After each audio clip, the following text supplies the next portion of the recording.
नमस्कार दोस्तों, स्वास्थ्य ज्ञान चैनल में आपका स्वागत है। आज स्वतंत्रता दिवस के उपलक्ष्य में आप सबको ढेर सारी शुभकामनाएं।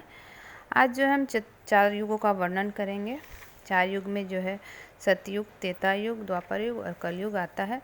सतयुग की जो आयु है वह 17,28,000 है और इसमें जब मनुष्यों की आयु जो है वो 1 लाख बताई गई है और उस समय मनुष्यों की लंबाई जो है वो 32 फीट बताई गई है और उस समय लोग जो है स्वेच्छा से देह त्याग करते थे। तो उस समय जो है भगवान विष्णु का जो है मुख्य अवतरण हुआ था, जो कि आपको मत्स्य अवतार हुआ था, नरसिंह अवतार हुआ था, वामन अवतार हुआ था और वाराह अवतार हुआ था।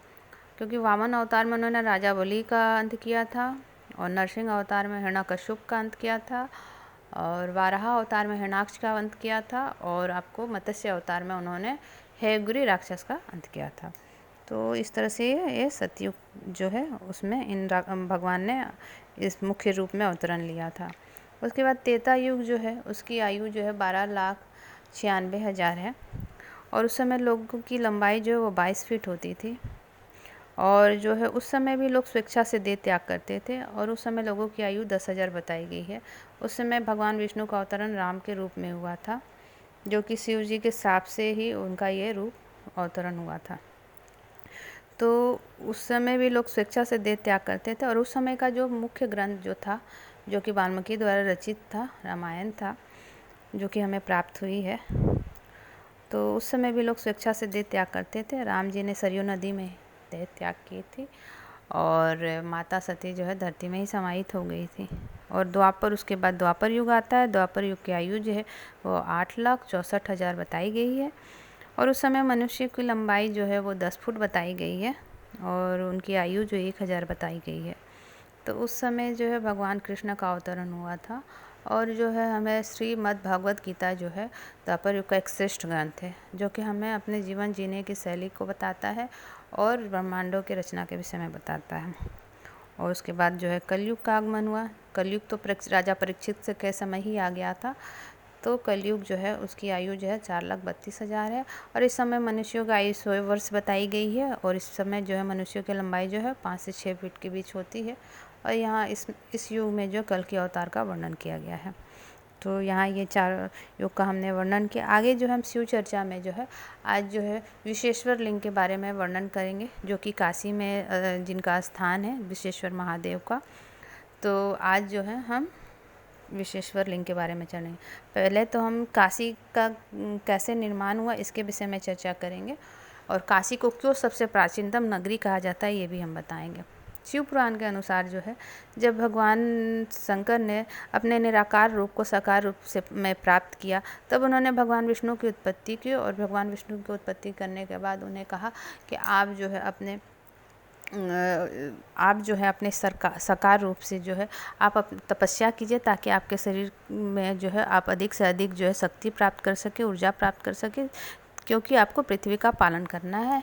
तो आपको कई रूपों में अवतरण भी लेना होगा धरती पे, तो आप जो है तपस्या कीजिए। तब भगवान विष्णु ने शंकर जी से कहा कि कोई ऐसा स्थान बताइए जहाँ की मैं तपस्या कर सकूँ। तो भगवान जी ने उसी समय जो है पंचकोश एरिया में एक नगर का निर्माण किया और उसे विष्णु भगवान के सामने उपस्थित कर दिया उस आकाश गंगा में ही। और भगवान जो है वहाँ पर विष्णु जो है अपने तपस्या में लीन हो गए। तपस्या में जब वो लीन थे तो उस समय उनके शरीर से काफ़ी ही पसीना जो है वो गिरने लगा और पसीना गिरने के कारण जो है वो नगर जो है काफ़ी पानी पानी सा हो गया। तो भगवान जो है तब शंकर ने जो है उसे अपने त्रिशूल पर धारण करके जो है उसे ऊपर किया, उससे पानी से ऊपर किया। तब भगवान ने उसे त्रिशूल पर धारण किया और त्रिशूल पर धारण करने के बाद क्योंकि विष्णु भगवान का तपस्या जो पूर्ण हो गया था, तो उस नगरी को उन्होंने पृथ्वी पे जो है स्थापित कर दिया अपने त्रिशूल से उतार के। तो वो जो है इन काशी उत्पत्ति के विषय में ये कथा प्रचलित है। तो धरती पे जो है भगवान शंकर द्वारा जी इस काशी नगरी का निर्माण हुआ, इसलिए प्राचीनतम नगरी के श्रेणी में आता है। तो यहाँ पर भगवान का स्थान भगवान ने कैसे प्राप्त किया और माता गंगा यहाँ पर कैसे स्थान ग्रहण की, इसके विषय में हम चर्चा करेंगे। जब ऋषि अत्रि और उनकी पत्नी अनसुईया द्वारा जब तपस्या किया जा रहा था काशी नगरी में, माँ को स्थान देने के लिए माँ गंगा का वो पूजन कर रही थी, तो माँ जो है प्रसन्न होकर जो उनके सामने आती है, माता अनसुईया के सामने, और कहती हैं कि मैं प्रसन्न हूँ तुम्हारे पूजा से, तुम क्या मांगती हो। तो उन्होंने कहा कि माता आप जो है इस जगह पर स्थान ग्रहण कीजिए, ताकि जो है लोगों का जीवन यापन जो है यहाँ पर अच्छे से हो सके। माँ ने कहा कि मैं स्थान तो ग्रहण करूँगी, लेकिन मुझे जो है तुम्हें अपने साल भर का जो है पतिव्रत धर्म का पुण्य और भगवान भोलेनाथ की पूजा का पुण्य जो है मुझे अर्पण करना होगा। तब माता सती जो है बहुत ही सहजता से उसे स्वीकार कर लेती हैं और ये सारा पुण्य जो है माँ को अर्पण कर देती हैं। और तब इस चीज़ से भगवान भोलेनाथ खुश होकर प्रकट होते हैं और उनसे वर मांगने के लिए कहते हैं। तब जो है माता अनसुईया कहती हैं कि भगवान आप जब मुझ पर प्रसन्न हैं तो आप जो है यहाँ पर जो है अपने पिंड रूप में जो है यहाँ पर स्थान ग्रहण कीजिए, अपने निराकार रूप में जो है आप यहाँ स्थान ग्रहण कीजिए और इस काशी को पुण्यमय नगरी बनाइए, मोक्षदायिनी नगरी बनाइए। तब से भगवान जो है प्रसन्न होकर उन्हें आशीर्वाद देते हैं। तब से भगवान भोलेनाथ जो है स्थान पे जो अपना वास रखते हैं, क्योंकि ये नगरी उनके द्वारा ही बनाई गई थी, तो ऐसे भी पहले से ही उनके लिए ये पुण्य और ये जो उनका निवास स्थान रहा है, तो भगवान को ये अति प्रिय स्थान है, इसलिए भगवान ने इसे अपनी नगरी बनाकर यहाँ पर जब तक प्रलय होगा तब तक भगवान जो है यहाँ पर विराजमान रहेंगे। और जो लोग भी यहाँ मृत्यु को प्राप्त करते हैं उसे जो है मोक्ष ही प्राप्त होता है, ऐसे शास्त्रों में वर्णन है। लेकिन ये नहीं कि पाप करके हम मोक्ष प्राप्त करें, ऐसा नहीं है। जो लोग पाप करेंगे निश्चित ही उनको जो है भोग यातनाएं झेलनी ही पड़ेगी, उसके बाद ही उन्हें मोक्ष प्राप्त होगी। तो इस चीज़ को ध्यान में रखते हुए कार्य कीजिए।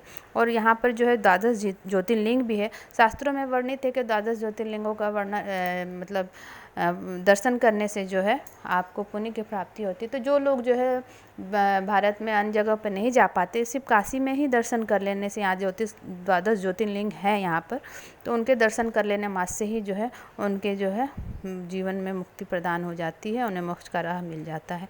यहाँ पर मल्लिकार्जुन भगवान है, यहाँ पर रामेश्वर भगवान है, केदारनाथ है, जो द्वादश ज्योतिर्लिंग है सब कुछ यहाँ पर विराजमान है। तो आप उनका दर्शन पूजन करके भी जो है पुण्य को प्राप्ति कर सकते हैं और मोक्ष प्राप्त कर सकते हैं। तब तक के लिए हर हर महादेव, हर हर गंगे, जय माँ पार्वती।